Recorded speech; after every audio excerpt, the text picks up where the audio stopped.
Hey, everybody. May 22nd, cyberhumanfrontiers. We are here and you are there. Or from your perspective, you are here and we are there. But I think it's safe to say that we're all in the same space right now. So last week, we talked a little bit about the psychology of privacy. Interesting. And I feel like we could go, and I think we will go a little bit further with that. We're going to take a tangent off that's related. In fact, they're both related to a lot of things going on. So we're going to talk a little bit about surveillance, and we're going to talk about how knowing the world that we live in, how that affects us. And from a lot of standpoints, I mean, we interact with our environment and it changes us and we change it. Before we get going, our community guidelines disclaimer is this: read as fast as possible. The purpose of this video is not to induce fear or incite violence or harass in any way, but rather to share and exchange thoughts and ideas with other like-minded individuals curious about the same subject. This is to encourage conversation and awareness. The opinions expressed in this video belong solely to the persons espousing them and are not a representation of the channel Cyberhuman Frontiers, and none of our videos claim to give medical, legal, political, or financial advice.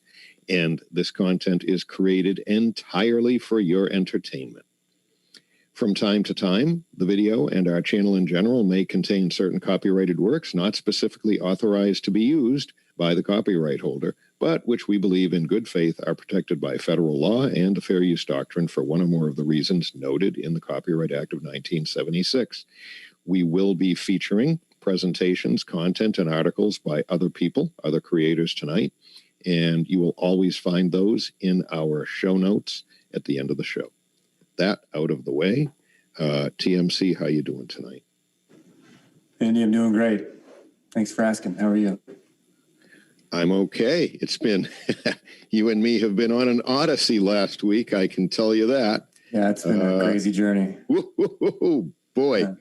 Yeah, we won't get into the details, but just know that there are odysseys out there. And, all of you out there participating with us tonight, remember, you are the architects of your future and your life, and even what happens to you in the present moment, in the instant. You are the architects of that, and we have the power to take, we have the ability to take more of that power back and be in full control of those things. And perhaps if we get to that point by way of whatever we do, we just might find that we reach higher levels of consciousness. And we're going to be talking about that in the future. We got so many things we're going to be talking about, you wouldn't believe it. We're going to be talking technology. We're going to be talking genetics. We're going to be talking consciousness. We're going to be talking quantum physics. Okay, but can't do all of it tonight. So we're going to get started with a little bit of just a little article that I have here. And TMC, you've got all of these things, and anything that you've got that you want to start to, as you see how we unfold it. You got something you want to throw in, just do it. All right. We kind of wing it, but that's because we've been working together for a long time. We kind of know what we're doing here. So anyway, I'm going to put this little diagram up just initially, and then I'm going to get into an article, and it'll start to explain what some of this means. Now, let's see here. Yeah, okay, there it is. All right. So, whoa, hold it. Wait a minute. That's not where it was supposed to go. It's supposed to go back to this. Okay. So, what you see here is a diagram of observation. I want to get the whole thing on there. Let me see if I can get it all on there. Okay. So it starts with observation. And this is applicable to a whole lot of things. I mean, this is just a kind of a general flow. Observation. And then after observation is identification of what is observed and perhaps tracking it. Now, during the observation and tracking and identification processes, data is collected. Now, once that's been done, we can begin to apply some analyses to it. So now we have analysis and perhaps intervention. I got to mute something over here. And then after that, in some situations, some circumstances, not all, but in some circumstances, manipulation of the observed subject may occur. Behavioral manipulation in the cases that we're talking about tonight. And then after behavioral manipulation occurs, there would possibly be a modification in said behavior from previous to after the intervention. And now that feeds back into a new set of observations. And so that's why we got these circles, the 5 things going around here. And so you know what this is called? You can tell us. This is a closed loop system. This is also known as an OODA loop, or a type of OODA loop, or just a specific representation of an OODA loop. Observe, OODA, orient, decide, act. Go ahead. What? Orient, decide, act. Okay. Observe, orient, decide, and act. Act. So just observe would be the record observation, right? Yep. Orient, identify, track, analyze, decide. Yep.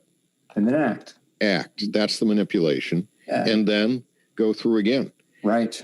Repeat, loop, which is the circle. It's a loop. Right. And notice they're different sizes. So what one might expect is that it might start with just minimal observations, and then you can refine your observation techniques and get better at identifying and better, more powerful analysis and more ability to manipulate behavior.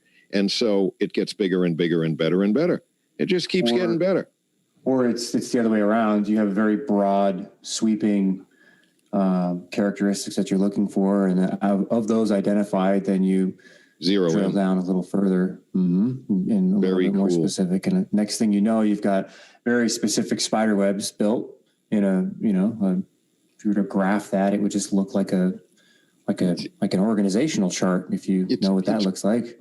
And all of them would be their own little category of psychological profile, financial profile, whatever kind of profile you wanted to do. Exactly. Could be a medical profile. Yeah. Anything. Right.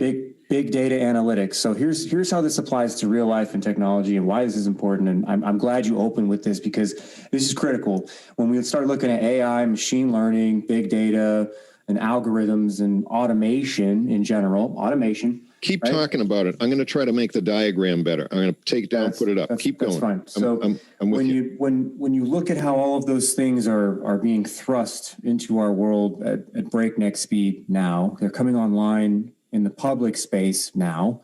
And in order for automation to work, you have to have closed loop systems where the system is able to measure what's going on, be able to make a change, and then be able to measure the change that it made. And from that cycle, learn what changes do what manipulations occur, what the responses are, basically understanding general and specific behavior of the system itself. Yep. And so the system, as we understand it, or is what I'm trying to lay out in this particular case, is the internet and everything plugged into it, whereby the subsets of the internet, be it business, entertainment, etc., education, doesn't matter, all benefit from this feedback loop. And in this example here, you see in the lower right corner behavior manipulation, but replace that with anything. And the sales pitch of it is this. And I'm not selling you anything, but this is how it's sold to people who invest lots of money in things like quantum computers, right? Anything you put through this cycle, you put through this cycle is going to be made better. That's the thing of it. There's a whole lot of research, both institutional and corporate, and money being spent on things that all wouldn't have any purpose at all if it wasn't for this type of a regime of using it. This is a standard for evaluation of employees, standard for evaluation of the health of a business or a subset within a business. Yep. This is standard for parenting, for crying out loud. This is great. This is a great diagram for parenting. And one of the keys right here, both for parents and for other purposes, for perhaps other purposes that aren't so benign, such as marketing or other types of behavior manipulation, that gets like, this is what they want to be able to do. The parent obviously wants to be able to, alter the behavior of the child so that he doesn't break everything and, misbehave. Well, other institutions and organizations have the same goal in mind, but it's a different purpose that they have in mind. Mm-hmm. Yeah, behavior manipulation is many things. A form of behavior manipulation is leadership. There is constructive and destructive behavior manipulation. And these are the higher level philosophical discussions that occur when the people that ultimately have access to, complex technologies, let's say, what do we do with it? What do we do with it? What are we going to allow the public to have? What are we going to have? What are we going to do with it? What is this stuff going to do? It can do all these things. What are we going to do with it? Yep. What's our applicability of it? What was our purpose? And then what will we disclose? And sometimes with too much disclosure, it's going to affect the functionality of it, isn't it? It's going to interfere with that. Some things, in some situations, people that want to do a certain thing, if everybody knows about it, then they'll have to come up with a new method to do their intervention and to do their manipulation because people will resist it. Well, right. I think to implement any strategy well, anticipation of blowback or resistance, you'd have to. I know we're kind of digressing. It's got to be covert. Well, or you just have to anticipate resistance, blowback, unanticipated consequences. Isn't that's the whole part about the learning part? So you learn what your actions do, you observe what actions occurred as a result of what you did, and then you start over and reapply more stimuli. This is the underpinning. This right here, this diagram right here is a real fundamental underpinning of why people like Elon Musk say that AI is potentially very, very dangerous, and how we build it and interface with it and interact with it. What we want it to do, what we program it to do, all of these things are potentially incredibly dangerous because it doesn't possess necessarily human consciousness or human sentiment. It's gonna do whatever it's programmed to do. Just do it very well, very efficiently. And it's got no feeling. It's got no heart. Yeah. Right. No heart, no soul. Yeah. You don't want to be managed. Okay. Well, I was going to say, you don't want to be managed by something that has no heart and no soul. I mean, I'm just going to say, hands down, anybody in the chat that disagrees with me, I mean, speak your piece now, because I'm going to stand on that one. But I wanted to ask you something. If we were to go back to the example of the parent and the child, and whether the child knows what how the mechanism is operating. If the child knows, okay, we take it through, let's say we take it up here to, the child is aware that let's say something has been identified and is being watched, all right? This is going to alter the child's behavior. Now, this is not necessarily bad. And then there may be intervention, and the child may, after one or two repetitions of something similar, start to do a little bit of pattern recognition at a juvenile level and be aware that there is going to be an effort on the part of the parent to exercise behavioral manipulation on the child, all of which can be good. Okay, you may have a resistant child, an obstinate child, or a cooperative child. So that's all okay. But it will be different if the subject knows what's happening. Now, I agree and disagree. And the simple example is this. You get to the store with your child and you turn around before you get out to get them out of the vehicle. And you say, if you're good, you can have a treat. And we'll get the treat at the end of the trip if you're good. Okay. Yep. And so the child, right? Wants the treat, does the right thing, and then understands the manipulation, yet goes through it because there's incentive there. So that incentivization really is compliance and acceptance of behavior manipulation. I'm going to do this because I'm incentivized. dude, I'm going to go further on this. Okay. If the child always does the right thing for the sake of a reward, then that's what they're going to start to ingrain in their habits when they do whatever Don't is. Don't you think that that's how the American society is constructed? Yeah. I mean, it's exactly how our society is constructed. But look at how much more covertly elegant it would be if said subject, whether it be a child or anybody else, didn't know any of this, didn't know they were being observed, didn't know that there was analysis, didn't know that there was a manipulation or alteration of whatever it was that they were going to do. And then they next time around, they just don't do that. They do whatever was determined by way of the analysis and the chosen manipulation that whoever was administering this whole thing wanted. It's different because then they just do it and they think that it was purely their own will, So they might even think it was their own idea. Right. You're saying a synthetic manipulation is applied, not necessarily a verbal or a visual sense cue at all, right? But it's more or less just a feeling or an essence or a sensation that's applied, something synthetic. Is that what you're saying? Yeah. Well, no. Yes and no. Well, yes plus more. What I'm saying is, in a situation where it's done one versus the other, there's a difference in how the subject becomes modified after the experience based on whether they knew what most of the mechanism was or whether it was completely invisible to them. Yeah. So it's what I'm saying? See what I'm getting at now? Yeah. You convince somebody of the idea or notion that you have, but in so doing, you make them think that it's their own, so that the idea more or less becomes see the difference. Their own. There's ownership there. You've actually given. Yeah. They think they own it, but they don't. Right. They have virtual free will. Okay. They don't actually have. I mean, you see what you know where I'm going now. Yeah, it's the more sophisticated way of altering perception so that you're manipulated. Yeah, absolutely.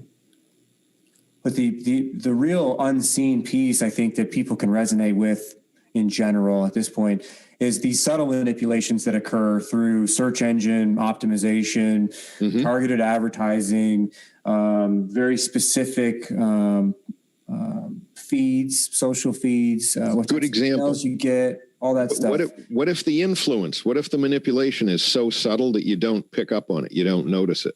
And that's just it. You wouldn't. In a situation like that, your personal feed is unique to you. And the likelihood of you comparing and contrasting your unique feed with somebody else and doing so in such a way to get enough information put together to show that your behavior represents your feed and someone else's behavior represents their feed, to do that, the layperson just not, average person not going to do it. But when you think about how that And what about the level of ownership that one would have over said behavior based on whether one knew about it or one didn't?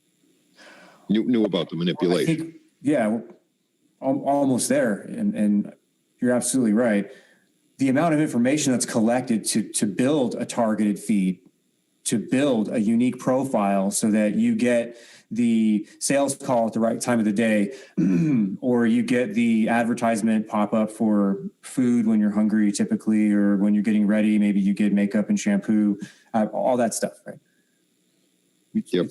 It's very, very, very good, sensitive, valuable information that's all collected.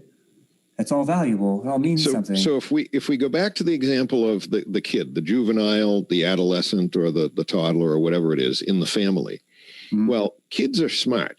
Eventually, they're going to realize. I mean, they almost going to have a kind of a prediction. Or I'm pretty sure this is going to be bad, and I'm pretty sure mommy's going to yell at me.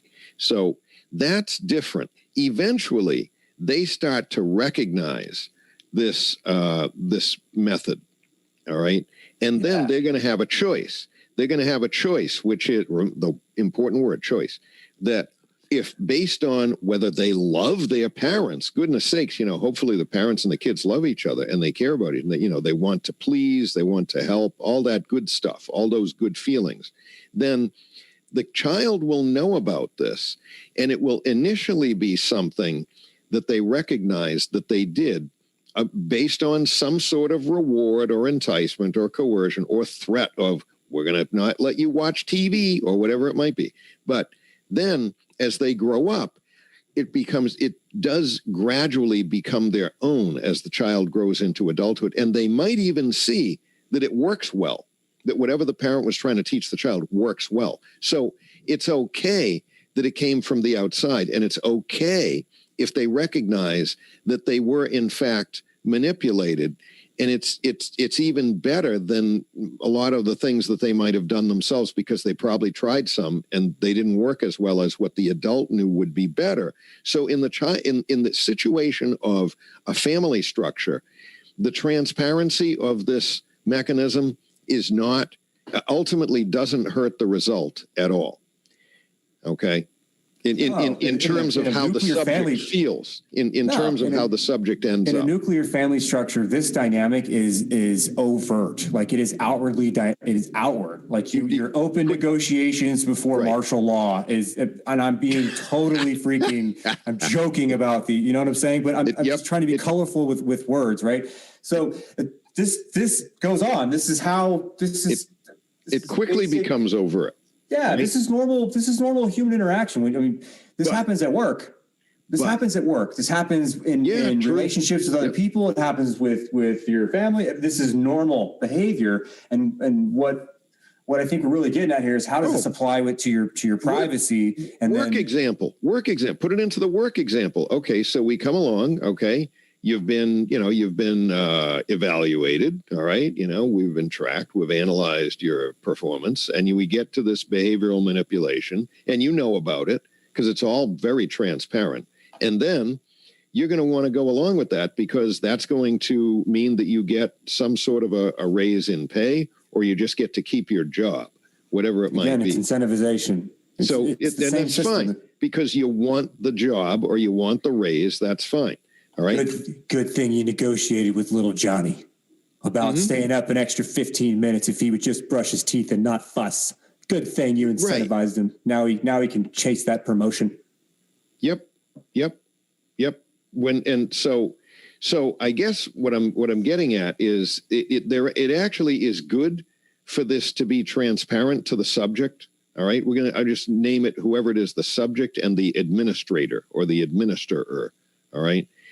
I think it's actually healthy if this is transparent, but in situations where it's very subtle or so subtle, like maybe you could see it, but you're too busy or you don't care. Now you're getting somewhere, buddy. You just ignore it, or you don't. It's ubiquitous, shall we say? Now you're getting somewhere. Then if this process is overt, if this is outwardly known that this is occurring, no matter what's being done, if this is outwardly known and it's accepted, then who's to stop it? It's overt and it's accepted, and you have your free will, and it is actually your free will in this case, and you get to choose, and you say, okay, fine, this is what's going on, let's do it. Right? Seems reasonable. This seems like a reasonable way to assess at a very like watered down or dry, sanitized is the term I'm looking for. This chart would be a very good way to sort of basically understand perhaps how people assess very quickly. And again, just take away the behavior manipulation and put something else there. Whatever other, take that piece away and put some other goal or objective there. Yep. You guys in the chat, by the way, we see you all. It's good to see the gang out there. Wonderful. Keep the comments going. We'll try to work them in too. This is kind of a universal chart that you can apply. You can change the labels for a number of these things and it will still work. Well, the OODA loop part needs to stay. You need the feedback. The loop has to stay, the observe has to stay, and the act and the orient all have to kind of be in there. So the only real piece in this particular diagram that I see consistently changing is the lower right corner. The rest of it is exact. The rest of it remains the same. And the lower right corner being the objective, your objective will change in the lower right corner. But everything else about this is completely efficient and effective as it relates to analyzing and understanding what's going on. It's always going to be a manipulate. Now, it might be a manipulate health. It might be manipulate behavior. It might be manipulate the overheating of the circuit in that power supply. What if it's just manipulate a sensor to, Yep. You're off by 1 degree. Move the laser 1 degree over to the right, because we need better definition of the nostril wrap around underneath and the way that it kind of matches up with the lip for facial recognition. So scan a couple times, 1 or 2 degrees to the right, 1 or 2 degrees to the left, because we don't have a good identification yet to unlock this phone. Yep. Well, let's go to a little article that I have here, and I've got way more stuff than we're going to be able to get to, but we're going to try and pick some of the best. We got some articles and some video, and we'll have some discussion. So let me get something here, and hopefully this will come right up. Yeah, it's reasonably good. Okay. So now we come up to more of a real world example, and this is crime prevention. Sociological explanations of surveillance. Okay. Some sociologists argue that nowadays, in the name of crime prevention, we're under regular surveillance. CCTV acts as a formal method of surveillance within society, recording and monitoring public behavior. It is overt, as we were just talking about, okay? And its overt use can have a deterrent effect in modifying behavior. Okay, prevention by way of just letting people know that there's a threat, that you'll be identified, etc. The footage is often used as evidence in court proceedings, etc. And I don't have to read through the whole thing, but just to get us started here. Well, we're already started. People have not generally consented to be watched and recorded and have no control over the future use of the footage. So let that little piece sink in. We're, the world that we're living in now, we're basically being monitored. We're being surveilled. And I'm going to introduce another term. TMC, have you heard the term data valence? It's surveillance, but you substitute data in there. Data valence. It's okay. I get it. I like it. I mean, it's catchy. Yep. It's cool. Yeah, it'd be cool to see on a surveillance, data valence, and all that. Yeah, I like it. Yep. I like it. All right. So anyway, that pretty well covers this. And now I'm going to go to the last paragraph of this one. I'm going to read the whole thing. Internalized surveillance suggests that we will behave in a socially desirable manner, or pretend to, for fear of judgment and reprimand from formal agencies, because we are so used to being watched. This will include the food that we give to babies and the care with which we recycle, and pretty much everything in between. All right. Our consciousness of surveillance makes us conform in order to avoid being labeled deviant in comparison to others. There's something to that. Yep, there's something to it. Let me see what I put up as my first video. So generally speaking here, this is definitely very worthy of thought. We're gonna look at a little bit of the machinery of it, but a little bit more about the rationale and about the effects. That's kind of where we're going with this, and how this does blend over into the psychology of privacy or lack thereof. There is a behavioral impact, and it's having that impact on all of us now. And after certain events happened around the year 2000, and the way that security operations changed in our country, it has altered us quite a bit. And we're moving further in that direction. So we can expect that there'll be more alteration in behavior. We can expect people are going to feel differently and act differently. And so one workaround or coping mechanism that people have had for that is, okay, well, I have my private space And then when I'm out in the public, you know, whether I go to the airport, I have to do this. I have to take off half my clothes, get IDs and all that stuff. So we still had a kind of a private oasis to come back to. But and I'm not saying that we had anything that we necessarily had to keep secret for any nefarious reasons of our behavior. I'm just saying that it had a purpose, and that ties into last week's discussion. So as that goes away, there are more and further alterations in our behaviors until finally, if there is no place where you're not being surveilled, then exactly how much freedom of behavior will people feel? Won't they need to consult what is the approved behavior chart, handed out by whoever's in charge of the monitoring? No, they'll recondition their brain to actually self-discipline, self-inhibit. They'll self-induce endorphins for doing what they've been trained to do. Yeah. So you'll give yourself your own treat, yep. or you'll be given an artificial stimuli. Yep. Back to this chart for a something second. to generate dopamine. That's right. Back on this one.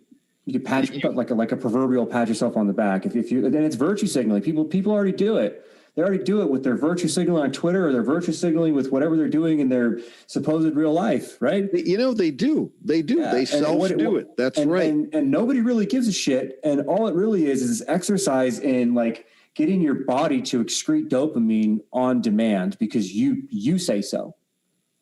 Right. Not because, someone else is, coming up and patting you on the head or telling you what an awesome person you are. Granted, that's what happens when people virtue signal, but what it really is like every time you hear someone go, oh, that's, fill in the blank, right? Oh, that's great. Fill in the blank. And then all of a sudden you get a little squeeze of dopamine, kind of the same way that it happens when you're looking at a social media feed. Just a little squeeze of dopamine. And so you run around like talking to people, look what I had. So they could say it, so you could get a squeeze of dopamine. It's pretty sick when you think about it. But it's also very brief. It's not something that you get a squeeze and you're happy for like 6 months. Oh no, it actually wears out. It's not durable. It goes away. So guess what? You need more. You need the next little squeeze. You know what I mean? That's the real bitch about dopamine, right? All right, so I have a very brief video here, and we do appreciate the work that other content providers go about. This one happens to be Learn Liberty, and it's very short. It's only 3 minutes. I'm going to put this up and, just digest this, and we're going to go further into some other reading. I got some other good stuff, and TMC's got a ton of good stuff. Watch out. If he opens up his arsenal of information, your mind will be well filled.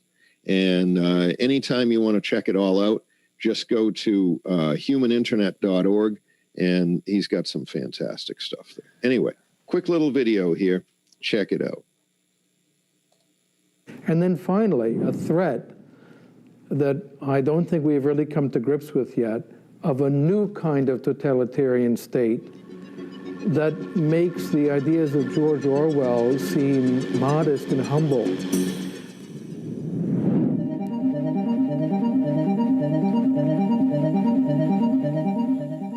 I would say that the liberty movement, we say libertarian, but it has different names and different languages and different places, is better equipped, better prepared, and better connected than at any time in human history. So I'm very optimistic about that. At the same time, we see threats on the horizon that we didn't see in the past. The re-emergence of forms of collectivism we thought were dead in 1945, of National Socialism and fascism in various guises re-emerging around the world. And then the emergence of several states that are actively hostile to libertarian or classical liberal ideas. So in the Kremlin, certainly in Beijing, and you could list some others as well, that are... I just want to stop that for a second. He used the term liberal, but he made that specification that it was classical liberal. And liberal, the pure definition of the word liberal has actually been rebranded and it's used by other people. And it actually is something that's really not so good. But that is not what he meant when he referred to it, when he said classically liberal. Anyway, go on. Are combating libertarianism, and they see our views as the enemy. And any kind of illiberalism, left wing, right wing, they don't care, is preferable to freedom. So that's something we haven't seen since the end of the Cold War, and it's just begun to emerge now in a very strong way. And then finally, a threat that I don't think we've really come to grips with yet, of a new kind of totalitarian state that makes the ideas of George Orwell seem modest and humble. The total surveillance state that is being pioneered in Beijing by Xi Jinping and the Communist Party leadership, complete surveillance of everything, your electronic life, your physical life in the world, where you go, facial recognition technology, artificial intelligence, cameras everywhere that can... Your health, your eating habits, your social behaviors, your preferences, everything, all of it. Recognize not just your face, but how you walk. And then the social credit system, which will create a rain of micro incentives, negative and positive, to mold the population to be subservient, to be obedient slaves of the state. I think this is really quite scary. And we need to be prepared to respond to that and defend liberty against a new kind of enemy that is using technologies that were undreamt of even 25 or 30 years ago. And there you go. So he's giving it to us from a more of a sociological perspective, which is good. But you got to ask yourself, exactly how is your life when every single nuance of everything about it is monitored and reviewed and archived and analyzed, and then you get feedback, either good or bad? How, it's really strange. TMC, any thoughts about what that is? It's obviously invasive, but it causes a type of behavior alteration that you would not alter your own behavior in those ways if you didn't know that there wasn't somebody reviewing it all, pretty much. So it changes one's freedom. And I'm not talking about bad people. I'm not talking about criminals or, violent, anything like that. That's not what I'm talking about. I'm just talking about you're just a regular person that has, the regular weaknesses, strengths, and desire to have all normal things in life. And you're going to live your life differently once the environment around you is permeated and saturated with this kind of stuff. I see you got some, though. That looks good. Yep. Yeah, so this, just to give you an idea of what we're talking about, we all understand cameras and microphones, and I can show you that. I can show you cameras. I think they're gonna be here. Yeah, I can camera. Let's go one at a time, Indy. Just bear with me here. Sure. So this is camera technology, and there's more. I found more, and I'm gonna try to dedicate time to this side. I know I said that before, and I haven't yet. I've been very busy, but nonetheless, this section on this website talks about some of the things cameras can do, and really what it does is remotely monitor blood flow. And so it's able to segment the red, green, blue sections in color, right? And then infrared. Yep. And it's able to compare and contrast each of those different bands. And they compare and contrast them back and forth, and they can understand complex things like measuring your brain activity. Here's another one, determining emotions using a camera. These are all real patents. You can click on these things and they will take you to the actual patent. Now, weren't we already halfway there toward determining emotions just when they started to make MRI machines affordable? Because they could see what areas of the brain had more metabolic activity. That's using a magnetic field to measure oxygen concentrations in blood. Yeah. So that's using a magnetic field. This is using a camera to do it. They can use infrared lasers to do it. They can just look at the perfusion on your skin and extrapolate it, right? What they're measuring here, right? It says here that they can use an optical camera, may facilitate real-time evaluation of human emotions. In particular, right? Human emotions are evaluated by measuring the activities, arousal of the autonomic nervous system, where changes in arousal are indicators for various emotions. So they're reading with the camera what's going on with your heart rate, what's going on with your respiration, pupil dilation, how your eyes move around. This is cerebellum and the limbic system. It's a lot of things, but really they generalize it with this. It's the measurement, it's the effective measurement of the autonomic nervous system is really where a lot of this feedback loop, if we go back to that graph at some point, but that the whole feedback loop, that circle we had up for like a half an hour, when you're talking about being able to measure people, the autonomic nervous system is really where it's at. This is the feedback loop piece, and you know, modern wearable technology measures this stuff. Your phone can measure it. We're looking at stuff that your phone has that can measure it right now. I think one reason why that is the autonomic nervous system has everything to do with the state of our heart, which, by the way, it projects a lot of energy. It actually projects more electromagnetic energy than the brain, just as a side point. But a lot more. But there's a whole lot that how the autonomic nervous system is picking up the way the whole body feels alters our thoughts, sometimes more than the way that our thoughts influence our autonomic behaviors and autonomic activity. So it's kind of a really great thing to monitor if you want to predict what somebody's going to do, because first they're going to feel it, then they're going to do it, usually. Maybe not always, but a lot. So here's camera. Let's go look at Wi-Fi. Let's go look at ultra wideband, and let's look at Wi-Fi. So everybody understands camera, understands microphone. This is some other stuff to consider. So if you see something here you want to pull up and look at, Andy, we can do it. It's all here. So if you could actually see Wi-Fi, what would it look like? We're not going to look at that, but it's real interesting. A lot of these are white papers. And so you've got gesture recognition. You have Wi-Fi can look at many different people and measure and understand there are many different people's gestures, right? Multi-user gesture recognition, emotion recognition using wireless signals. I'll show you this real quick. They're all going to be a little bit different. You just got a little quieter, by the way. Not real bad. Sorry, I turned my head away. So this is MIT,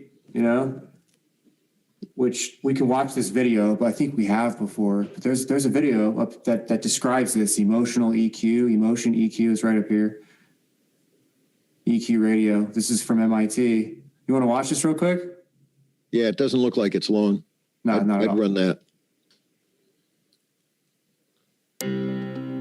This video describes EQ radio, a new technology from Professor Kitabi's group at MIT that can recognize people's emotions using wireless signals. Was there a moment in your life when you looked at someone's face, but you could not figure out how they feel? What if your wireless router can tell people's emotions even if they don't show them on their faces? This is exactly what our technology does. This is our device. The device transmits a wireless signal which reflects off a person's body and comes back. It captures these reflections and analyzes them to infer the person's emotions. Specifically, our algorithms zoom in on the wireless reflections to extract the minute variations due to breathing and heartbeats. We then further analyze these reflections to extract the breathing signal and the heartbeat signal. We then zoom in more on these signals to obtain individual heartbeats and breathing cycles and feed these as features into a machine learning algorithm to recognize a person's emotions. The device can automatically know if the person is excited, angry, sad, or happy. Our device can recognize emotions with an accuracy of 87% while relying purely on wireless signals. We envision that EQ radio can be used in many applications. It can recognize a person's emotions while he is watching a movie and provide movie makers with better tools to evaluate user experience. It can also allow smart environments to detect emotional states like depression and inform us to improve our emotional well-being. It can even enable these environments to react to our moods and adjust lighting or music accordingly. To learn more about this research, so cool stuff. That was a long time ago, and that's what they're sharing. And so there's a huge market for it. There's lots of medical availability for this, and there's all kinds of stuff on this website. And if you go to the media section, you'll find stuff that goes over this in some detail. Yep, look at all those categories you got. Staying on this page, let's look at some stuff here. Ultra wideband radar in medicine. All new phones coming out basically are going to have ultra wideband. It's proximity sensing. Those of you that played Call of Duty once upon a time probably still have the technology now in the games. I haven't played in a long time, but they had little things, little modules you could throw out, and it would show you where bad guys were and where good guys were, for that matter, and distinguish between them. And it was a little tool that you had in this video game, and it was way, way before now, when it exists in your cell phone, and it does things like unlock your door when you're, a foot away, so you don't have to dig your keys out, or start your car for you, or change the temperature, or get you into work, or pay for something. It does a lot of stuff. And what it also does is do things like, measure everything about your physiology. Ultra wideband radar, which is just another form of wireless communication that is becoming a standard. And the reason I bring this up is because this is more and more and more going to become a standard, ultra wideband, because it's great for very, very close communications. And this is important for device to device communication. And why do I bring this up? Device to device communication does not require the need for a cell tower or a Wi-Fi router in between. You can conduct communications, transactions, financial or otherwise, one device to another, point to point, peer to peer, as they say. And ultra wideband does that very well. It takes the data and spreads it over a lot of spectrum at very low power and transmits it, bursts it out, blasts it out, pew, pulse, pulse, pulse, pulse, pulse, pulse, pulse. It's pulse modulated, amongst other things. Very broad spectrum frequency, very low power over distributed over broad frequency. And what it does is stuff like this. When they blast ultra wideband out for whatever it's doing, just whatever cool feature you have on your phone. In the case of a Google Pixel, it's the radar feature where you gesture recognition and stuff, and you can interact with your phone, knows you're there, knows you're not there, all that stuff. And there's cool patents that discuss some of the interesting technologies they have built into the Google Soli platform. But it's ultra wideband radar, and it does stuff like this. When it hits your body, it understands the difference between air, skin, fat, muscle, cartilage, organs, bone, all of it. And it measures the changes in the electromagnetic pulses. So as this thing is sending information to and fro, it's also able to image using radar technology in the very same thing. And so it can do things like monitor your heartbeat, monitor your respiration. This is a very well-known medical application, straightforward application of ultra wideband radar based, heart. There, look at that. There it is, the radar, tiny radar dish on the ceiling, and you don't have to have EKG wires connected to the patient. They use this stuff in the NICU. They use this stuff in all over the place in hospitals. So they don't have to, it's wireless. You don't have to have all these cords and stuff. You just put a little pad, and what it is it's just it's a sensor that creates a connection and an address, and it measures stuff. Wow. And it can be so remotely, much better. They can remotely power the little patches that they put on you too. They can actually use the same systems to converge waves at the patch with the right resonant characteristics, like you'd have an RFID card at a hotel or whatever, and you get close to the lock and it unlocks the door like that. But they can generate the field right at the patch and actually power the patch. And then the patch can do stuff too. in a more complex electromedical environment. And there's all kinds of cool patents out there for wearable patch skin stuff. You put it on your skin, over a nerve or over arteries, and it does things like modulate your nervous system to correct bladder incontinence, arthritis, depression, mood disorders, epilepsy, Alzheimer's, you name it. Shaking, yep. Yeah, and also different technologies, same application, something applied to your skin or right around the body like a wearable.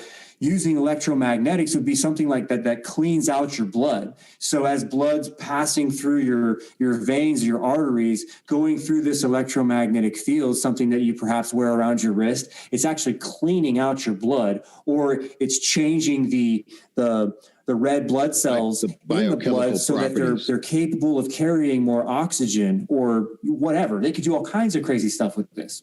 Yeah. And there's patents for that. Anyway, what else they can do in terms of surveillance is do things like this.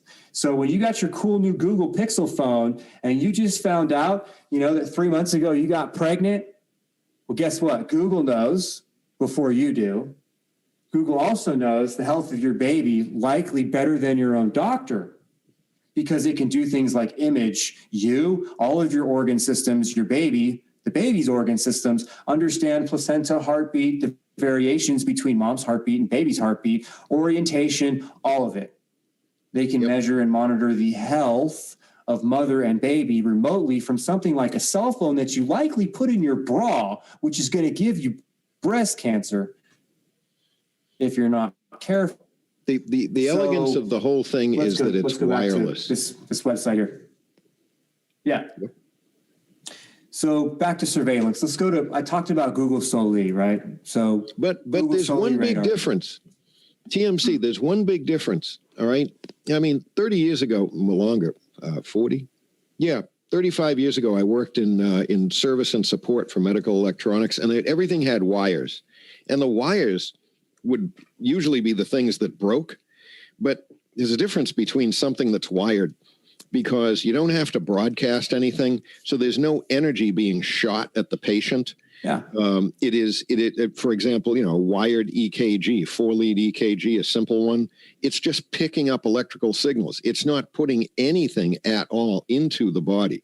So these electromagnetic energies that they put in they are not natural frequencies. I think I'm going to maybe go out on a limb and say that they probably do a person's physiology more harm than good, but they're low level, so they don't. You're gonna get very, very, very conflicting opinions based on what you said. All they're going to come back with is, look, this has been around for years. It's non-ionizing. It's regulated. It's been in use forever and ever. There's nothing wrong. There's no big deal. And they're not going to take the time, nor do they really, most people really even care about the decades, almost a century at this point. Actually, yeah, a century at this point, of trying to understand bioenergy, bioelectromagnetic energy, and the study of it, the pursuit of it, trying to understand it, quantify it, generate it, reproduce it, manipulate it, steal it, whatever, right? And well, some of this radiation that we're talking about is microwave range frequency, and you will, in 4 minutes with your 1,000-watt microwave oven, you will boil a cup of water. So that's 1,000-watt oven, 4 minutes. That's 4,000-watt minutes, all right? And that would be 4 million milliwatt minutes. So now, how many milliwatts of microwave energy does your cell phone put out that is in contact with your skin, like 20 hours a day? Well, it's in the range of milliwatts. So how many, how long does it take for you to build up that total amount of 4,000 watt minutes? That would be the equivalent of what would have boiled a cup of water. And does your body have the ability to resist it because it's lower level, or does it keep recovering, but it keeps getting injured? Keeps recovering, keeps getting injured by the low-level microwaves. Or maybe that doesn't happen. Maybe all that happens is your DNA just gets shifted a little bit more. It gets vibrated a little bit more, and maybe it develops more transcription errors than there might otherwise be. And very low level, so it's not really noticeable. And maybe none at all, too. I don't know. But, you know, we've got documents. We've got studies on this. Maybe we'll get into them another time, but not tonight. Anyway, that was a little digression. Go on. All right. Yeah, I'm not really going to comment on what you just said. There's I'll say this about all that. There is so much money and so much anticipated and forecasted power from the distribution and implementation of electromagnetic systems. There's nothing's going to stop these systems from coming online. Absolutely nothing, unless it's going to be unless it's supernatural, or we have a significant enough human error. Let's just say that, to be nice. But anyway, back to surveillance. We look at cameras. We know about microphones. We looked a little bit at what Wi-Fi can do. Wi-Fi can understand a lot of stuff. We looked at ultra wideband, and then I told you that Google Soli, right, is one version of ultra wideband. All the new Apple phones have ultra wideband in it. The new Samsung phones have ultra wideband in it. The Google Pixel phones have ultra wideband in it. So if you don't mind, do you want to watch this video, and then we'll get into some of what the biometric characteristics are? I mean, it's kind of important. Yep. All right. Here is Project Soli. My name is Ivan Puparev, and I work for Advanced Technology and Projects Group at Google. The hand is the ultimate input device. It's extremely precise, it's extremely fast, and it's natural for us to use it, right? Capturing the possibilities of human hand was one of my passions. How can we take this incredible capability, finesse of human actions, or finesse of using our hand, but apply it to the virtual world? We use radio frequency spectrum, which is radars, to track human hand. The radars has been used for many different things, to track cars, big objects, satellites and planes. We're using them to track micro motions, twitches of human hands, and then use that to interact with wearables and Internet of Things and other computing devices. Our team is focused on taking radar hardware and turning it into a gesture sensor. Radar is a technology which transmits a radio wave towards a target, and then the receiver of the radar intercepts the reflected energy from that target. The reason why we're able to interpret so much from this one radar signal is because of the full gesture recognition pipeline that we've built. The various stages of this pipeline are designed to extract specific gesture information from this one radar signal that we receive at a high frame rate. From these strange foreign range Doppler signals, we're actually interpreting human intent. Radar has some unique properties when compared to cameras, for example. It has very high positional accuracy, which means that you can sense the tiniest motions. We arrived at this idea of virtual tools because we recognized that there's certain archetypes of controls, like a volume knob or a physical slider, a volume slider.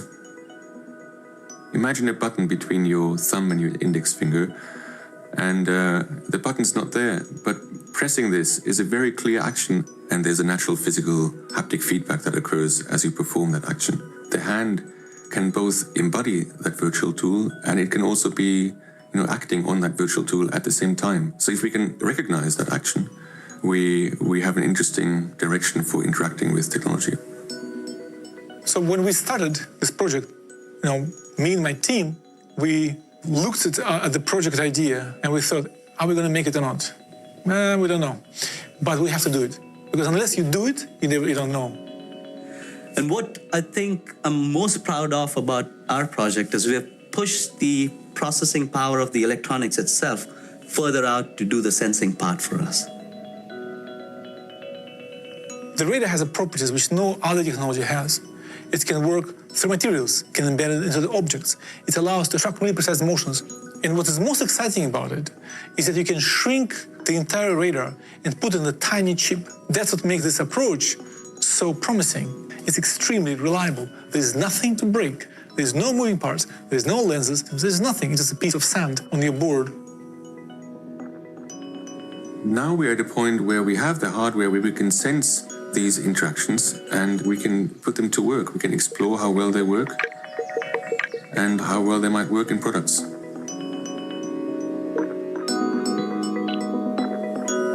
Blows your mind usually when you see things people do. And that's what I'm really looking forward to. I'm really looking forward to releasing this to development community, and I really want them to be excited and motivated to do something cool with it, right? All right. So that's in your phones now, folks. Basically, one good takeaway out of that was that this type of technology has extremely precise positional accuracy, much better than a camera. Yes. So that's very useful. And through materials. Mm-hmm. Through materials. Yep. So when you think about infrared light is a very narrow bandwidth. This technology, this radar technology, goes from in their patent, this series of patents here, it indicates 1 to 300 gigahertz. And Sweet. It says right here, microwave radio elements can be configured to emit. This is the standard. Your new Y gig, the new 60 gigahertz Wi-Fi stuff is this 57 gigahertz to 63 gigahertz. This is really what people mistake as 5G signal. It's not. This is really the next version or a current version of Wi-Fi that is unlicensed spectrum that they're able to, because of the nature of the wavelengths at these frequencies, they travel far enough in a straight enough line that they can, it's commercially viable to use this stuff outside of the house and set up networks. So Facebook's looking at using this frequency band, for example, to set up public networks that then will interface with your Wi-Fi and all the devices in your house, which is just another commercial network provider at that point. The point is this: infrared and visible light we understand as a camera. And if you talk about seeing through materials, right? Invasion of privacy being or privacy being the premise of the show, the invasion of privacy with radar is way more intensive than with a camera, especially if they can reconstruct the images. And that's the part they get around with the sales pitch. We can monitor and evaluate the health of the elderly, et cetera. And we don't use cameras. We use stuff like this, like radar, because we can understand reflections from human tissue at resolutions down to like 2 to 25 millimeters. So they can map your body through your clothes down to 2 millimeters of resolution. Yeah. Very precise. Find a hair growing next to a pimple. Yeah, it's ridiculous how sensitive this stuff is. And they talk about having a really fast update rate. So that's the pulse rate, how fast it's pulsing and sending and receiving signals. And it's able to improve the resolution of human tissue. You know what it'll do? You know what it'll do? Given that it's not multi-band, it's basically ultra wideband, but it's really variable band because it's got an infinite range between 1 and what'd you say, 300? Yeah, so, this patent, the newer patents with this same chipset go up to 400 gigahertz. And so what you're really talking about is sub-terahertz frequencies. And you can look up what they can do with terahertz imaging and terahertz communications. But you're looking at your 400 gigahertz is 0.4 terahertz. So you're starting to be able to do things like talk to the sweat glands in your skin. Yep. I'm not kidding. I can show you a patent right now out of Israel that literally talks about using, I think it was 70 gigahertz or 90 gigahertz to interact with the nervous system and the brain through the sweat glands in the skin by replicating the symptomology of something like the flu. They can literally induce the flu, or they can correct the flu by applying an electromagnetic field to an individual. Should I show you that now that I just ran my mouth about it for a minute? Yeah. What would you need a word that I won't say if you can correct the flu with this show is for your entertainment only, and there are certain words that we won't say so that we don't get our video taken down, and that was one of them, the one that I didn't just say. So while you're pulling that up, you guys know what okay, good. So just for the sake of posterity here's the patent. I'll show it to you. You can look this up. It's from the University of, I think it's Jerusalem. No, yeah, Yeshua. I forgot. It's been a long time since I've actually looked at this patent. And notice, guys, the link to that was right on humaninternet.org. No, it wasn't.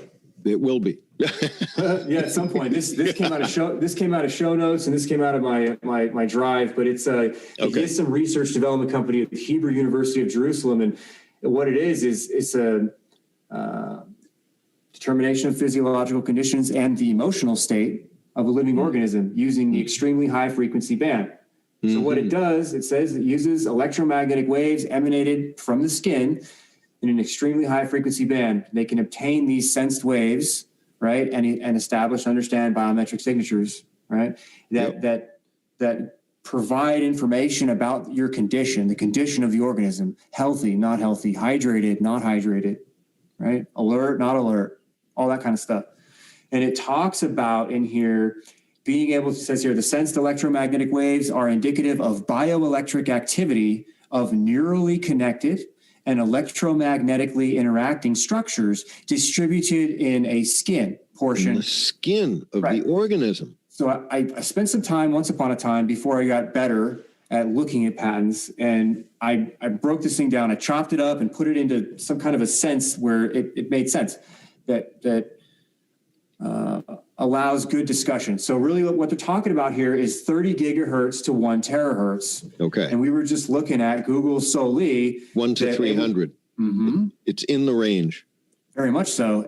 And while we're talking about Google Soli, what it's able to do, it says here, the antenna element and signal processor can be configured to understand between different types of human tissue. Remember that ultra wideband medical thing I was showing you with pregnant mom and understanding the heartbeat of both and all that? Well, your phone with ultra wideband in it, doesn't matter what phone it is, because it's all software at this point, right?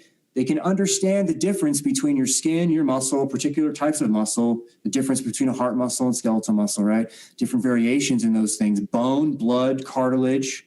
It understands biometric conditions, can also include blood pressure, skin temperature, breathing rate, oxygen or carbon dioxide content of breath. These and other conditions can be determined based on measuring a user's heart movement, the quantity of blood in their capillaries or veins. For example, measuring when the capillaries are full or not full. Now think about the resolution here. We're talking about millimeter level resolution. Do you think they'd be able to measure the capillary fill versus a capillary being empty in your skin? They're tiny. Capillaries are extremely tiny. This is your cell phone. This is your cell phone. Skin perspiration, it understands the moisture content of your skin. This is your cell phone that can do this. And through different types of tissues, if to illustrate kind of like a mental visualization, if you get a camera and you're looking and you want to focus in on the vase on the table, but not on the background, you're going to focus the camera.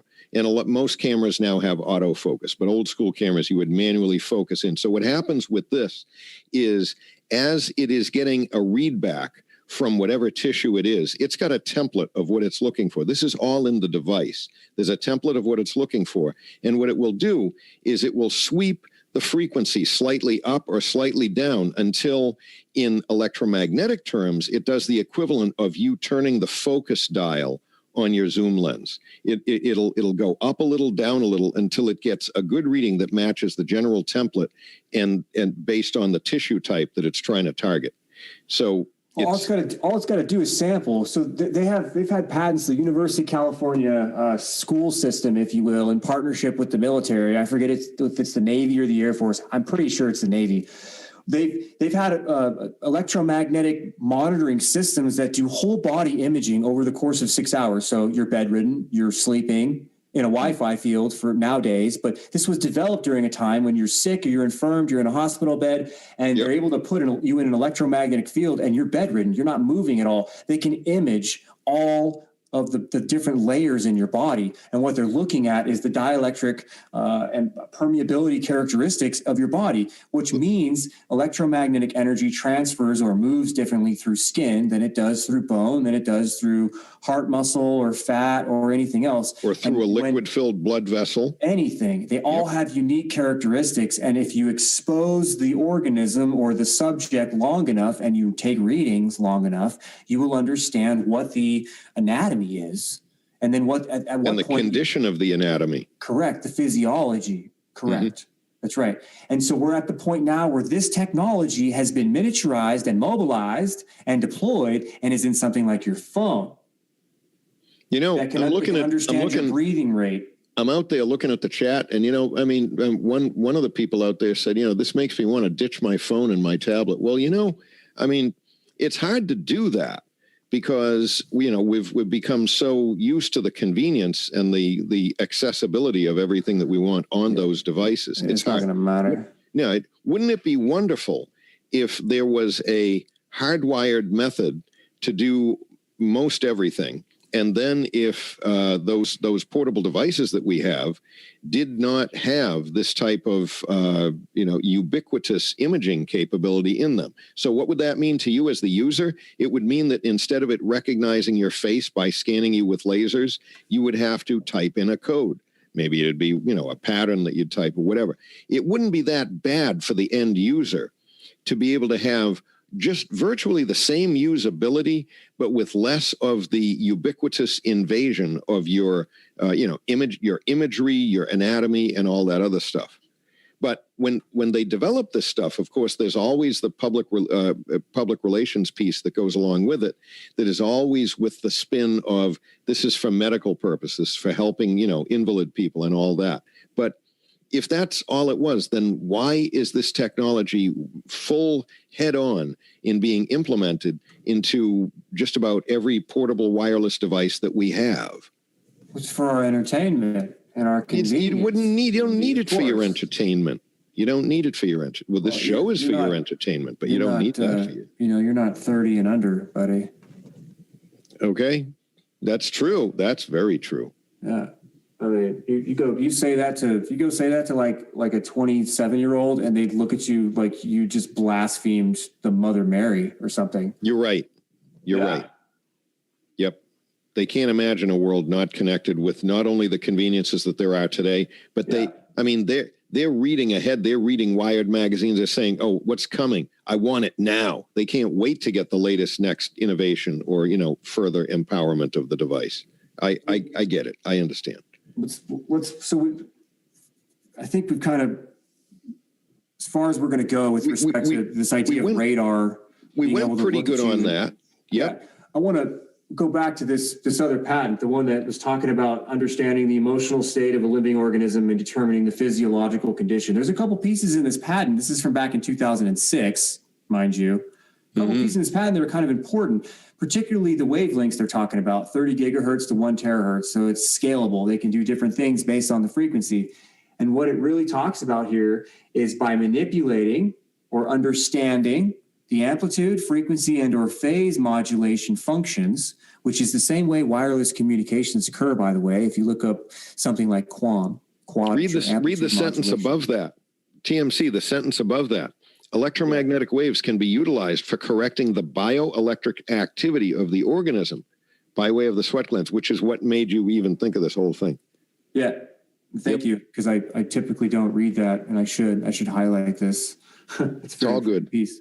It's all good. Yeah, yep. So what they do is they can measure it from a healthy organism, and then what they can do is they can take an antenna array, and they can modulate the healthy organism frequency or the healthy organism signature, right? And apply that modulated signature to an ill organism. And what it says is they are conveying this information through the spinal cord and the brain to regulate the functioning of the organism. Keep in mind, this communication or connection is through the sweat glands in the skin. Which is because amazing. They resonate. They act as resonators, and this patent breaks down this patent breaks down all of it. They break down the anatomy of the sweat duct and how it ultimately becomes a resonator at particular frequencies. And they used... and every one of those sweat glands has a nerve connected to it.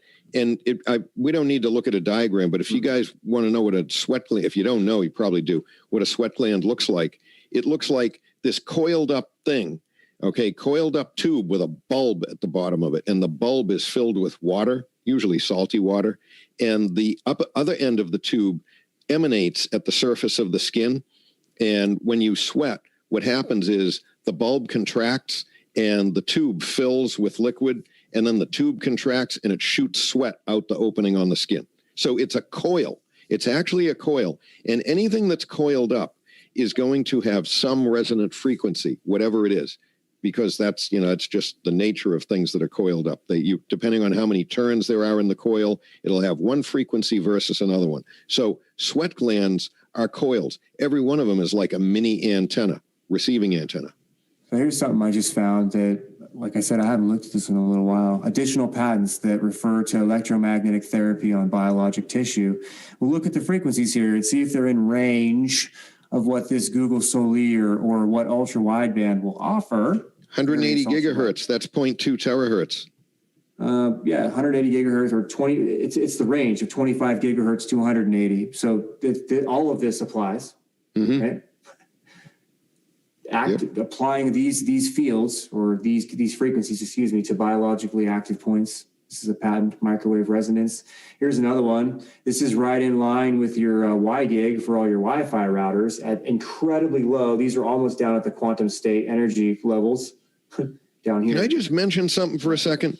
We don't usually think of ourselves as these frequencies are extremely high, all right? We don't usually think of ourselves as very high frequency organisms. I mean, we're talking in the range of a very tiny fraction of that frequency. And but the human body does operate at frequencies that high, which literally amazes me, and can resonate at those frequencies. I find it amazing. Yeah, they're talking about using electromagnetic fields, including light and low frequency up to 2 gigahertz to treat AIDS. Wow. Yeah. When just another brief aside on that business of frequencies, different molecules in the body will have different frequencies. Smaller ones will have higher frequencies usually. And once you get down to the Planck length of a wavelength, now, if there's anything in your body that actually can resonate or vibrate or transmit at frequencies that are at that level, you've now entered the quantum world. And we'll talk about that in another show. Yeah. All right. Well, do you have another video? Because I'm kind of... Yeah. I got stuff. More, it's a little bit more on the hardcore surveillance side. I got one that I think will be good. Thank you for indulging me, I should say. This piece is critically important. People don't think that antennas are cameras. Antennas are cameras. Antennas are imaging systems, just like a camera is an imaging system. Hold on. Yep. Okay. I got kind of a funny one here. Hang on. Okay. I want to explain this to you real quick, and most of you probably already know this. This is important to understand here, that the electromagnetic spectrum, right? This is backwards, right? So you've got radar and FM and AM over here on the right, and then right, and you've got your visible light right here, and you see this big graph down here. It's just this little band right in the middle right here. Your camera works right here, and the infrared works right here. This is where those sensors live, on the electromagnetic spectrum. This is the electromagnetic spectrum that a camera sensor images. Yeah. Now, an antenna, as we understand it, can be an antenna tower, an antenna on your house, an antenna on your car, an antenna in space, an antenna on your phone, an antenna in your house through some connected device, Wi-Fi router, an antenna, right? Yep. While you get that diagram up there, take a look at the narrow segment that's visible light And that's every color that we will ever see. Yeah. From birth to when we move to the next world. Look at the width of the radar spectrum. It's nothing. Yeah. Well, to that the point, radar right? spectrum is like 10 times as wide as the light spectrum. Yeah, but it is and it's not when you consider the infrared. But I don't know. I've never really done the math on all that. What I really want to convey before we move on, Indy, is this. The imaging system of an antenna does the same thing as a camera, and it can, in some cases, do it better. And as we progress with technology and CGI and reconstructing artificial images, right, complex neural networks working with visual imagery in the digital space, antennas actually are just as effective, if not more effective. They're more effective than a camera. So the very things that we use for wireless connectivity, wireless communication, everything are imaging systems just as much as a camera is. When you start stacking on machine learning, AI, complex graphics, and what we would see in new video games and animation movies, etc. TMC, they're much more. Keep that diagram up for a second. They are they because if you look at that, the narrow band of what your eye will see, or visible light camera, it's a very, very small range. So what that does is that constricts the amount of flexibility that you have for imaging something.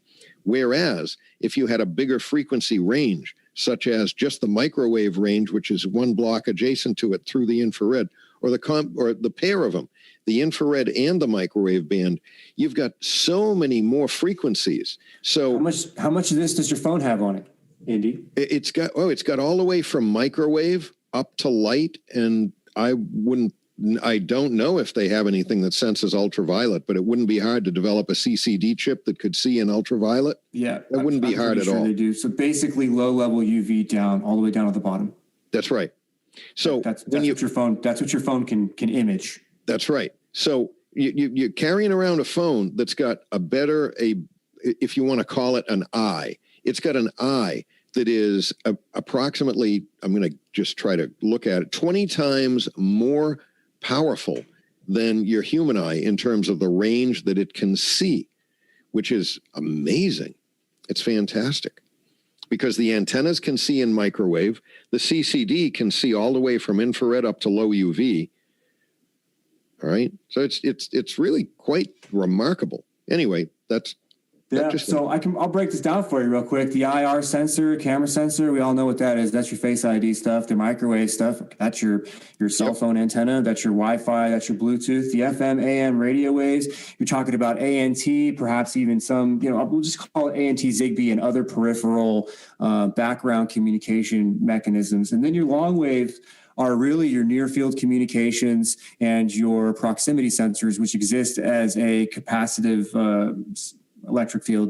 They use magnetic fields as well, but typically you can look up electric capacitive fields sensors. And what those are sensors that your phone emits so that it understands the environment around it. With an electric field that your phone emits around it, it can understand if it's on a glass table or a wood table. It understands if it's in your hand. It knows if it's oriented forwards or backwards, face up or face down relative to your body. It knows if it's by your head. It knows the orientation. It knows how far it is away from the floor. All of these things are necessary for proper user functionality according to the patents. Now, what else it says in the patents is these proximity sensors are absolutely necessary in order to do things like make sure that your head is not overly irradiated while you're using your phone.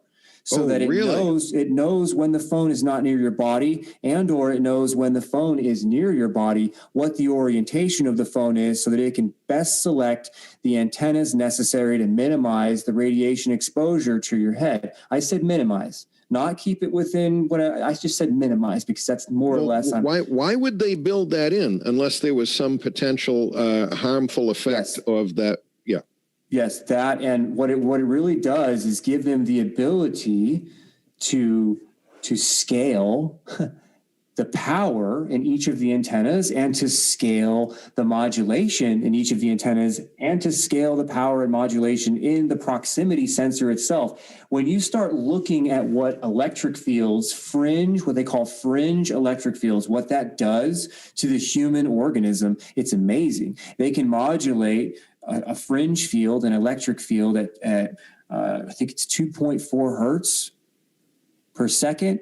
and they can put you to sleep. They can give you sexual arousal. They can put you in a tonic state. They can do all kinds of interesting things just with a generic modulation at 2 hertz with a fringe electric field. Yeah. The 2.4 hertz that you mentioned, that would induce a very relaxed, very low sleeping type. Yeah, I think it was 2.4. If it's that low, yeah, it was between. I think the patent said between 1/2 hertz and 2.4 hertz resonance. You can look up the holder of the patent. The guy's name is Heinrich Loos, Loos, and he holds a number of patents that discuss manipulation of the nervous system, direct contact and remote manipulation of the nervous system. The one that's most frequently known speaks to the manipulation of the nervous system with monitors and electromagnetic fields. I just had a side thought, and once again, just for entertainment purposes only, but you said that these devices have enough awareness, positional awareness of where they are and what their orientation is relative to the human body, right? And when they do that, they will reduce or inhibit the radiation on antennas that would be pointing directly at the user. And generally they'd select antennas that are pointing outward so that they're making the communications necessary without harming the subject or the user or the person.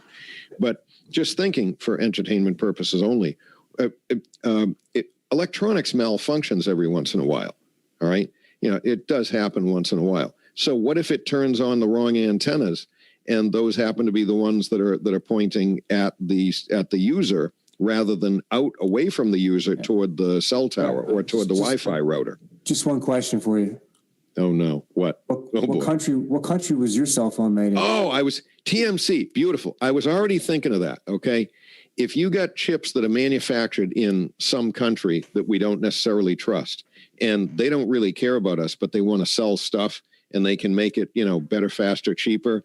And we don't make them here because we've lost most of our manufacturing capability thanks to whatever.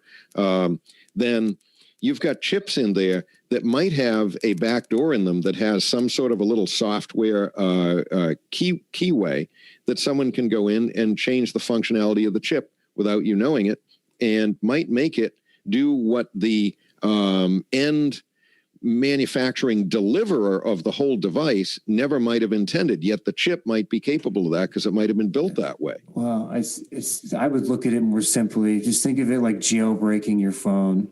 You're going to hack a phone. And I'm not necessarily saying this is what happens when you jailbreak your phone. I was just making a simple analogy. If your phone is hacked, for example, in your hypothetical scenario of the antennas becoming a problem, Indy, it would just be you open up the throttle and you get access to the throttle of each antenna. Right. Turn on all the antennas at full power. The battery life will go to crap, but.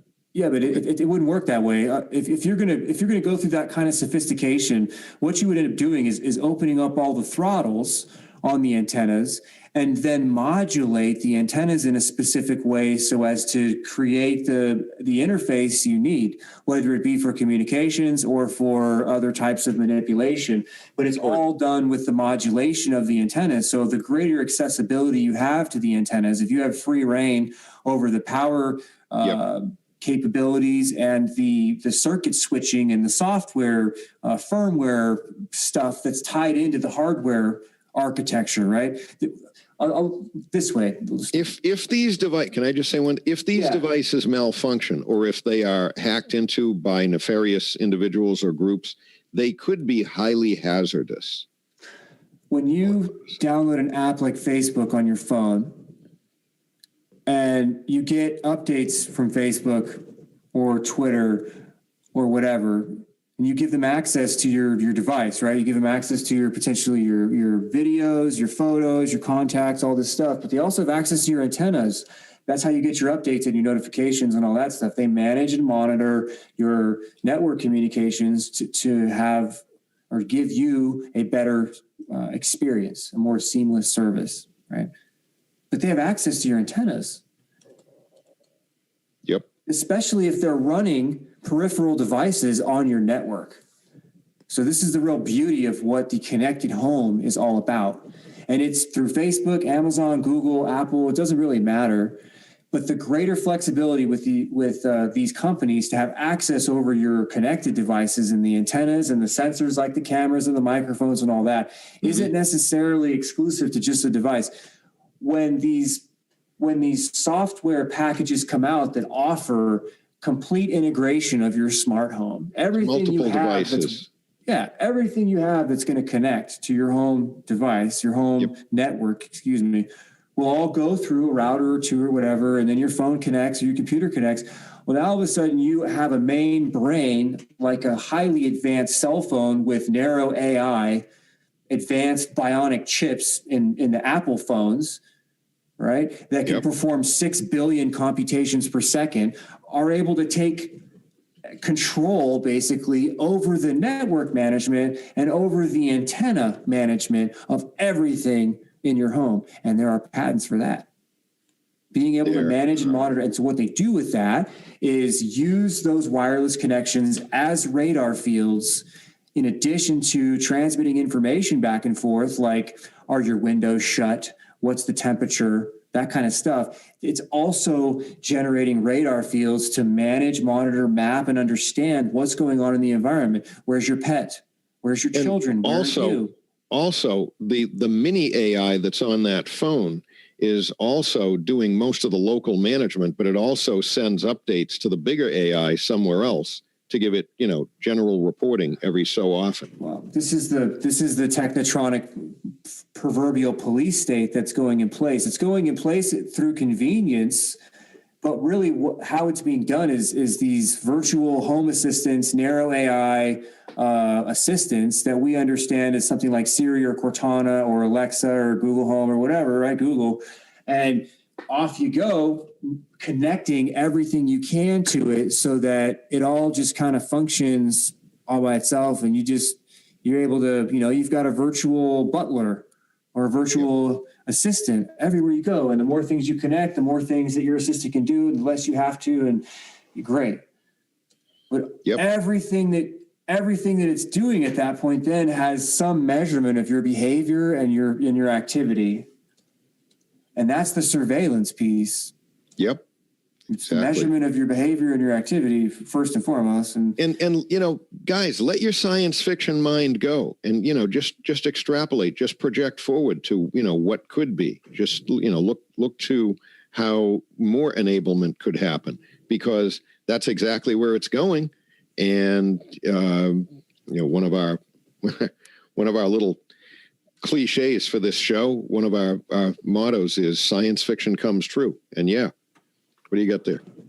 Well, this one, I want to show you this. This is kind of important, because this is where I think this is the one where they can take any wireless signal and use the framework of the signal, if you will, to make it a radar field. Yeah, what this says is, this is Google, mind you, right? Yep. It describes techniques that allow radar gesture sensing using existing data protocols. So all the stuff you connect to your router that isn't necessarily exclusively made by Google, it doesn't matter, right? The techniques and devices enable transmitting data according to some other data protocol, an existing data protocol, modulating that data on a radar field to transmit to another device, and then sensing user gestures by analyzing the reflections of the transmitted data by the transmitting or receiving device. So what this talks about, hold on, I can't go there yet. It also says that they can filter any and all of the received signals based on the addressing information in the transmitted data to limit gesture recognition at a receiving device to the transmitting device. So what they're saying in this patent, and I'll bring up another picture here to kind of illustrate what I'm getting at here, is they can send out a signal, and it doesn't even have to be from your phone. It can be something that's completely unrelated to your phone. And if your phone is able to connect to it, your phone overrides it and is able to use the transmission itself as a radar field while it's transmitting data. So you never see a difference in your YouTube video stream, but Google now gets to see you and everything you're doing while you're watching YouTube. Well, also, if that device is not fully using all of its bandwidth and there are some available time slices, and let's say it's your cell phone, if it can negotiate comms with it, then it can use those unused time slices to make it do things and then get it to send them back to it. I'm going to give you a quick breakdown here. Yeah, there it is right there. Yeah, yep. Time slices. This is how, this is how a data packet is, a generic version of how a data packet is set up. And it doesn't matter if it's over a wired internet or wireless or whatever. It's just how data is put together. And the critical pieces are this. You have a preamble, you have a mid-amble, and then you have an end sequence or a post-amble. And what these are places that the physical layer, the transmitting layer, is able to check to make sure that the data is good, that it's not corrupted, that it's in one piece as intended, so that when it's received, everything happens as it's supposed to. And what Google does in this patent is be able to understand what the data is, what the protocol is sending the data, and then go in there and manipulate the preamble, the mid-amble, and the end sequence, add ones, add zeros, add combinations of ones and zeros to get the right waveforms that they need to then generate radar signatures while the data is transmitted. So they can go in and they can manipulate the protocol as it's being used and turn it into a radar field while it's in use, while you're doing something like talking on the phone or watching YouTube. Yep, there's two places that diagram. Put that figure 3 back up. So, or you could leave it small, whatever. It's fine. Go. So imagine that thing that's got 1, 2, 3, 4, 5 blocks, right? And that is a communication packet. So now imagine there's packet, packet, packet, packet, packet, and it's going way faster than I could even say it. There's space between the packets that's not being used, and as TMC said, there is some communications real estate in the beginning and in the end sequence, which as long as for example, that Google patent doesn't disrupt the beginning or the end sequence so much that it upsets the device. No. Go on. No, it's able to take an override without screwing up the data transmission. That's right. It's able, if it can, and it has to do with being able to control the receiver and the transmitter. And it doesn't even have to be one of those things. It just has to be able to control it on the network. Oh, that's right. It's all on a local network, right? Mm-hmm. And so what it does is it does manipulate the preamble, the mid-amble, and the post-amble. It manipulates the architecture of the protocol itself on both ends. So really all it's doing is changing the 1 and 0 sequence that is the stuff that validates that the data is good. So the data stays all by itself, and then the protocol gets wrapped around it like a shell. Or a candy wrapper, and it keeps the data inside safe while it goes from point A to point B. Google is able to take that wrapper, that shell, and make it any sequence of 1s and 0s that it wants. And you have to understand how wireless information is transmitted to find an understanding or value in that. If you change the sequence of 1s and 0s for a long enough period of time, you're going to get a different waveform. You're going to get different wave characteristics. You're going to get different pulse amplitude modulation if you're dealing with a QAM architecture. And so that then becomes a radar field in addition to an agreed upon preamble, mid-amble, and post-amble between the sender and the receiver, all coordinated by Google software with something that's plugged into the network. Yep, and it doesn't have to be a phone. It could be any device that's plugged into the network that's talking to Google. Right. That has sent polling information of what all the other devices on the network are back out to Google so that it can decide how it's going to instruct that device to manipulate the packets on that network.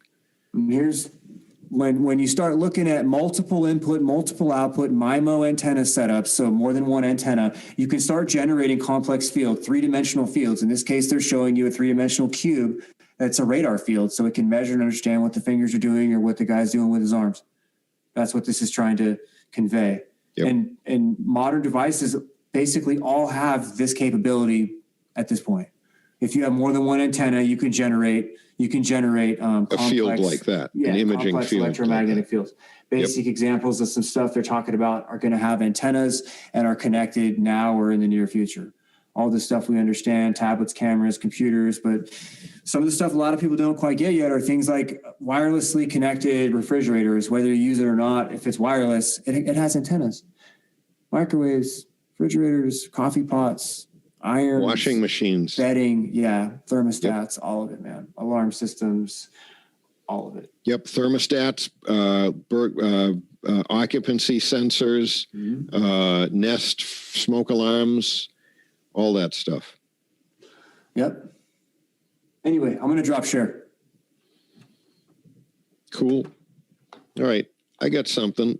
This is a guy talking about, that's very, very interesting. It's all part of the whole picture. And let me make sure I get the right one up. And so I got a guy, I found him very entertaining. And I'm only going to play 6 minutes of it, but it's the fun part. And it's kind of about something that we were talking about last week, which is there are people who profess that there's nothing, privacy doesn't matter. Now this week we're saying, well, sure, they're going to tell you, first of all, they're going to tell you surveillance doesn't matter, and also they're not even going to let you know how much you're being surveilled or modified or altered. And so anyway, let me get this thing up here. And hang on one second. Okay, wait a minute. There we are. And then this. Okay, here we go. And then let's go here. Okay, so this is a guy named Nelio Leone. He is an Italian guy. And I'm going to introduce what he's talking about because he's talking about surveillance in the old days. So on the picture behind him is his two Italian grandmothers, all right? And those Italian grandmothers, very, very wise, very observant, very smart, and they talk to each other. And he will relate briefly that his experience was that he was surveilled by his grandmothers, ironically. And so then he's going to go on from there. So this is guy right here. This is from a TEDx in Amity University in Dubai, and it is Nelio Leone. And thank you, Nelio. I found this very entertaining. Hopefully you're watching our show, and we'd love to talk with you some more. Here we go. They know everything about you. These are the Italian grannies. Why? They know your location, they know where you live, and they know who goes where and why. Right? They know your history. They have all your historical data. They know if you got a bit fat. They know the name of your first girlfriend or boyfriend. They know all your connections. So they know your friends, the friends of your friends, and they know the grannies of your friends, which is even worse. Isn't this hilarious the way he's relating this? He's building up to something. I think this guy was just great. They know your friends. They know everybody. Okay, here we go. But the worst of all is that they will never hesitate one moment to share all your private information with anyone out there. So my point back then is like, come on, let's stop with this data privacy. It's kind of an illusion of modern times. And when anybody was coming to me and telling me like, but aren't you bothered that, these companies, they can listen what you're saying right now? I said, who cares? Who cares if they... See what he's saying? He didn't used to care, but then he connected a couple of dots. You know what I mean? And I mean, most of us are good people, and most of us are. And I think really a real lot of us are. So inherently, most of us wouldn't feel like we really have anything to hide. And we really don't that much, okay? And so to make the statement that I have nothing to hide is almost an intuitive thing that you just say, yeah, I have nothing to hide, right? But there's another side to it. There honestly is another way to look at it. So here he goes. You know what I like to eat, what I like to spend my money on. Who cares if they can track where I go? I've got nothing to hide. And then I realized I was wrong. In 2019, I realized I was completely wrong. So this happened. I was working in Africa with this amazing startup called Quara. And during this project with this amazing startup that has like a very noble mission to eradicate poverty through technology, I realized how data privacy is important. So the mission of this company is to pretty much help young people like you to understand how to save money. And they do this through technology. So they help you, instead of you spending money that you don't have or getting loans that you cannot repay, they help you understand how you can optimize your savings so that you can build long-term security. Now, the enemy of this really beautiful mission are those instant loan apps. These are super popular in Africa right now. Stay with him now. He's building up to it. The only thing, if you need money, you just need to download an app on your phone, accept the terms and conditions, and voila, you've got money on your account. Can I ask everybody a question? Like, how many apps are on your phones, your smartphones? In fact, apps that came preloaded, you might even not see them all unless you go digging through the control panel, and they're ingeniously hard to find sometimes and figure out. You can do it, all right? And then if you want to shut some of them off or you want to delete some, then after the next software update that it will do invisibly, a whole lot of those, you know, the boilerplate software install will get reinstalled, plus the latest revisions of all of them, and they'll be back again. And they might be enabled. So you got to go look again. And since you don't know when the phone is updating, you don't know when they all get turned back on again. I'm just saying. But there's a catch.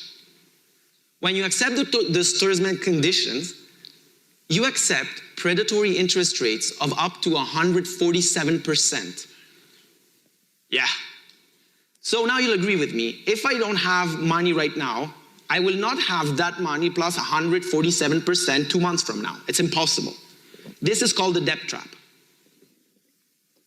And because in these countries there is no data privacy regulation, once you agree to their terms and conditions, and because you haven't read the fine lines, you allow these companies to data mine your phone, download your contact details, and then once you default your loan, even for 1 day, they're going to start sending messages and SMS like this one. So now all of your contacts know that you're broke, yep, that you cannot pay debt, and that you're going to face legal action. So imagine this goes out to everyone you know. So it goes to your boss, to your family, to your friends, to your colleagues. I don't know about you, but if this would ever happen to me, I would not go away from, I would not go out from my apartment. Why? Because I don't want to meet people. Now everybody knows that I'm broke, that I'm facing legal problems and whatever. And because in these countries, there is no data privacy regulation, companies are allowed to harass you. So keep in mind that, you know, the state of all of this regulation in the United States and in our associate neighbor countries, Mexico and Canada, and, you know, exactly where that's at and how much you know about it, and who is working on your behalf as your advocate for upholding certain rights and, you know, rules that limit what companies can do with just something as simple as just little apps on the phone. They're allowed to use public shaming techniques for you to do what they want. Now, this is a world with no data privacy regulation. This is how it looks like. So my point today, the reason why I'm here, is because I want to talk to everyone out there that, just like me a couple of years ago, in 2020 is still saying, I've got nothing to hide. Do you want a world where companies can data mine your phone? They can extract your data, contact all your details. Do you want a world, for instance, where health insurance companies will apply a higher premium because you haven't done enough steps, or because you haven't logged in your workouts, or because you gained 4% body fat? Can I just say that we do not seek to give legal, political, medical or financial or insurance advice, and this is just for your entertainment. He goes on. Do you want a world where governments can put like a social score on you, and then we all gonna live like that famous episode of Black Mirrors on Netflix? I don't know about you, but I don't want a world like this, and I work in tech. I want a world where we can all be safe, where our data privacy is safe. It's not shared, that I know, that we know what is shared with who and why, and what are the consequences. I want a world where we can all use this technology without fear, a world where we're all safer. So if you want the same world, please, next time, redefine lines. Join the debate online on data privacy. Forge yourself your own opinion. Don't let them do what they want. And please, please, please, never say again, I've got nothing to hide. Thank you. There you go. Amity University, Dubai. Clapping hands. Nice job. That was Nelio Leone. And, you know, he just got a thumb from me, a thumb up. And feel free to do that for us as well if you'd like. So anyway, there's that. What'd you think of that, TMC? That was good. What a world. The video or the shameless plug, Indy? The both. The video. Yeah. He gets right to the bottom line, you know? So, and that little bit that we added in the middle there about our devices, particularly smartphones and what they do.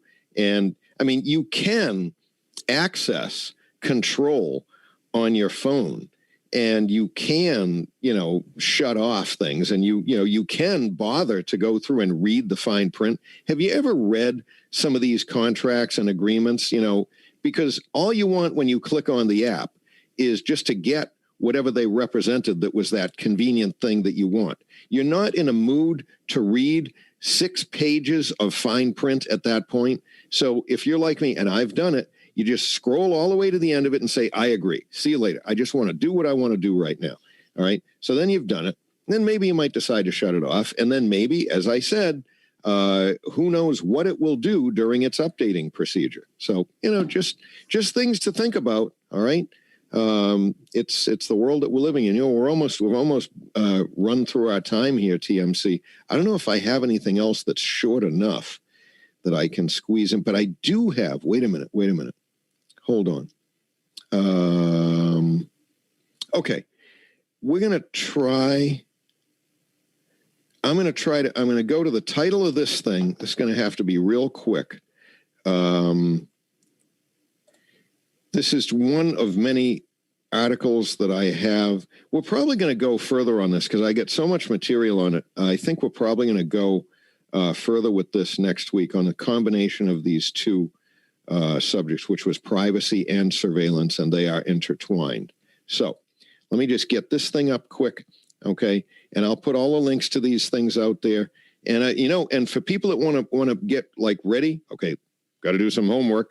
I will put the links for what we're going to cover next week out there also, so you can read ahead if you want. So anyway, this is it. Watch out, the psychological effects of mass surveillance. And this was written some time ago. And if you consider where we were then and where we are now, we're further. So anyway, I'm going to read a little bit fast here, but not too fast. Okay. You're not paranoid if they're really out to get you. More than 50 years after Ernest Hemingway committed suicide, we know that Hemingway was being tracked and hounded by the FBI. But this revelation seems less significant in a culture dominated by surveillance. Now I'm going to skip down to couple of the manifestations. I'm keeping an eye on the clock. Okay, just real quick. Decreased trust in the government. Okay, when you're surveilled and when you know that you are, it makes sense that people might feel more afraid of their government when they think they're being watched, or more afraid of whoever the surveiller is, but the effects go deeper. One study found that when people identified with a leader, Their trust in that leader actually decreased when they found out that they were being watched. Now, isn't that interesting? Study found that. Another study found that people's willingness to put up with surveillance decreases when they realize that they are the ones being watched instead of the mysterious bad guy. Okay. And let's see. And there's more. I won't have time.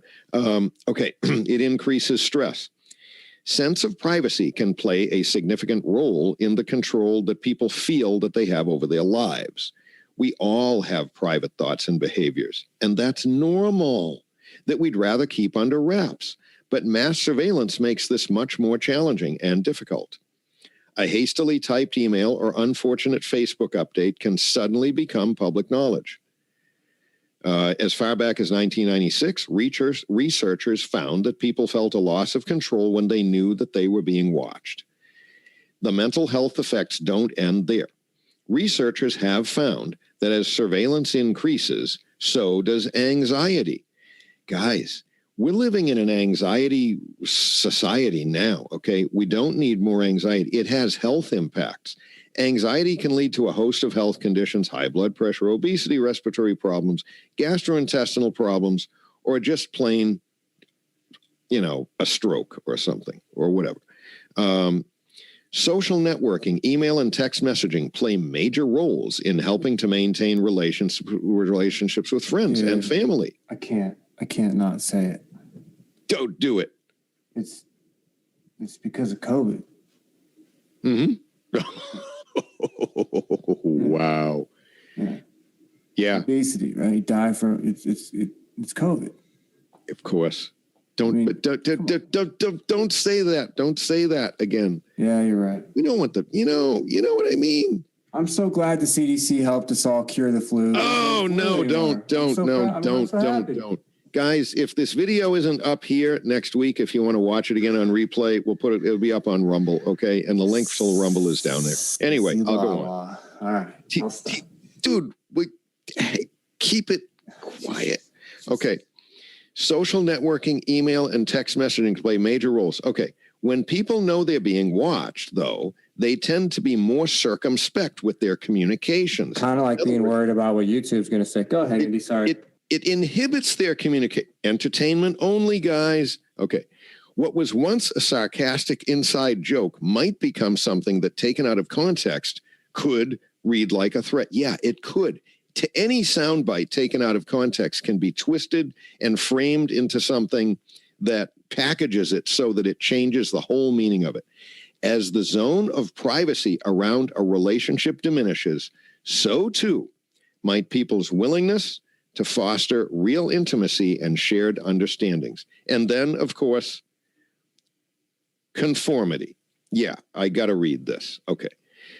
Researchers have known for decades that people tend to conform to what the observers expect. All right. Stanley Milgram demonstrated that research subjects would willingly shock another person, even to the point of putting the person's life in danger. Yeah, I actually saw that experiment, that lab study done. If told to do so by an authority figure. Yes, if authority tells you to do something, not you, but other people in a documented experiment, they actually did things that put other people in pain because the authority figure told them to do it. I wish I could I got that link in my bookmark somewhere. When people know they're being watched, they may subtly alter their behavior and communication to meet the expectations of the watcher. For an office worker, this might mean avoiding creative problem solving. In political life, though, the effects can be even more damaging. The surveillance effects of dictatorships have traditionally inhibited public involvement in government and shut down the opposition. It may be that even in a democracy, surveillance limits dissent. Closing words from you, TMC. Yeah, surveillance is the first step in the cycle that is the OODA loop. In order to observe and orient, we must surveil. And that is how the decisions of the future, and in fact, the decisions of the present, it's how they're being made with and through new technologies that provide great surveillance. So much so that we don't even understand what it is that's being surveilled or how. Correct. That's where we are now. That's right. That's where we already are there. I was going to say, but hey, I'm real glad that within the last year, I think it's been that they've asked big tech if they're still using cookies to track their users. They're right on top of this, guys. So feel comforted. Mm-hmm. Feel comforted that the lawmakers that we entrust to cookies uphold, protect, and defend the Constitution. Yeah. It's like so making stupid. Laws and holding companies accountable. Didn't these guys ever hear of an IP address or a MAC address? Didn't they ever hear of a MAC address being tracked right from the manufacturer to the person that bought the computer? Come on. No. All right. Hey, thanks everybody for joining us, and don't forget humaninternet.org. And that we bring something new and different every week. Come back again next week. Thanks a lot. See you next time. TMC, thank you, buddy. Could never do this without you. All right? Okay. Night.